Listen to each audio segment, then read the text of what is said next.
বাসায় এত রান্না বান্না আজকে? কেন, তোমাকে আমি বলছিলাম না আজকে বিকালে আমার বোনের বাসায় যাব? তা তুমি বোনের বাসায় যাচ্ছ তাই বলে আমার জন্য এত রান্না বান্না করে রেখে যাবা তুমি? আরে তোমার জন্য না, তাহলে? বোনের বাসায় যাচ্ছি কতদিন পরে। ওর জামাই, ও তারপর ওর বাচ্চারা যা যা খেতে পছন্দ করে সেগুলো রান্না করে নিয়ে যাচ্ছি।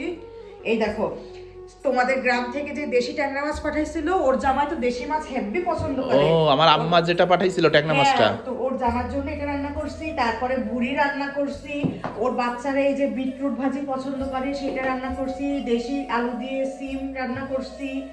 মানে আর কি রান্না হচ্ছে? আর ওই যে চুলাতে হাঁসের মাংস রান্না হচ্ছে, দেশি হাঁসের মাংস। ও আচ্ছা আচ্ছা, তো এই ডিমগুলা কেন এই জায়গায়?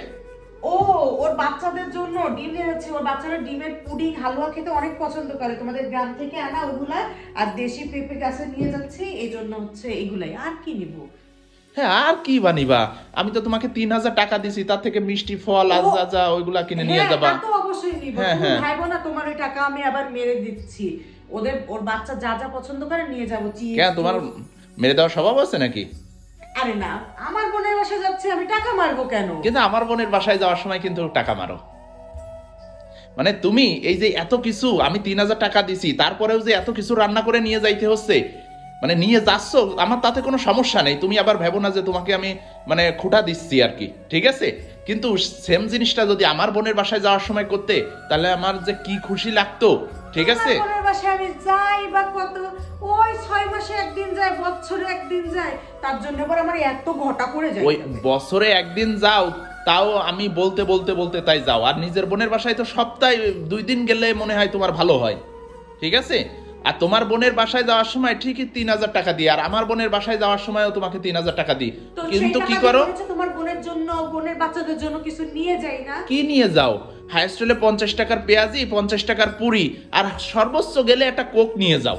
300 টাকা হাইস্ট হলে খরচ করো তুমি। তোমার ওই বোনের বাচ্চারা ওসব ভাজা পোড়া খাইতেই পছন্দ করে, আর আমার বোনের বাচ্চারা বোন জামাই আমার হাতে রান্না আমার খেতে বোনের অনেক পছন্দ বাসায় করে। যদি মিষ্টি ফল, বাচ্চাদের জন্য চিপস, জুস, আইসক্রিম নিয়ে যাইতা, তা ওইগুলাও খাইতো। নিয়ে যাও, যা তাই খাই, ঠিক আছে? তোমার এইসব মানে কাজকর্ম আমার বোনের দেখলে বাসায় দিয়ে যাচ্ছি, এজন্য তোমার জ্বলতেছে, হিংসা হচ্ছে? শোনো, জ্বলতিছে না।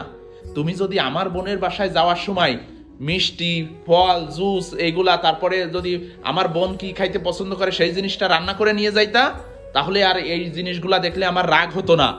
তখন আমার নিজের থেকে তোমার বোনের বাসায় নিয়ে যাওয়ার জন্য আরো কত কিছু কিনে এনে দিতাম, মানে ঠিক আছে? কতদিন পরে, একটা সপ্তাহ পর বোনের বাসায় যাচ্ছি, মনের সুখ দুঃখের গল্প করব দুই বোন, সেই কাজেও শান্তি আছে? একটা সপ্তাহ না, শান্তি থাকবে কিভাবে? তোমার তো কর্মের জন্যই এই কথাগুলো শোনা লাগতেছে। তুমি এক চোখে দুই রকম দেখো। তোমার বোন তোমার কাছে আপন, আর আমার বোন তো ভেসে আইছে, তাই না? মানে আমি তো খুব ভালোভাবে বুঝে গেলাম, এই যে আমি আমার বোনের জন্য এত কিছু করতেছি, এটা তোমার সহ্য হচ্ছে না, ঠিক আছে? শোনো, সহ্য হবে না তা কি আমি বলছি? আমি লিগ্যাল কথা বলছি, সেটা তোমার সহ্য হচ্ছে না। আমার বোনের বাড়ি আমি যাচ্ছি না, আর এই তোমার রান্না খাবার, মানে তোমার ঘরের বাজারের রান্না করা খাবার তুমিই খাও। আমার বোনেরও খাওয়ার দরকার নেই, আমারও খাওয়ার দরকার নেই। হচ্ছে হাঁস রান্না করতেছি না, তুমি একাই বসে বসে খাও। এই সংসারে কোনো কাজ করে কোনো শান্তি নাই। আমার বাপের বাড়ির জন্য কিছু একটা করলে তোমার বাপের বাড়ির কথা উঠে আসবে, আমার আর ভালো লাগে না। হ্যাঁ, ওই মহিলা মানুষ পারো তো শুধু রাগ দেখাতে, কিভাবে সংসারে শান্তি আসে সেটা তো দেখবা না।